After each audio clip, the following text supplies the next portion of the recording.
गई है।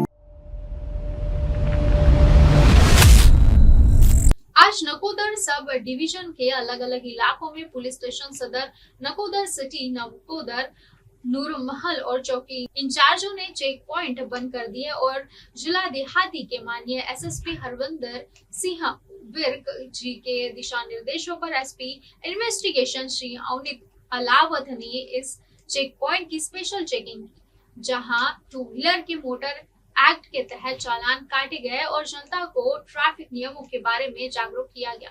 फिलहाल वक्त चला एक छोटे से ब्रेक का, बनी रहिए यहाँ पे एमएनएस न्यूज के साथ। धन्यवाद। आप देख रहे हैं एमएनएस न्यूज, सच जरूरी।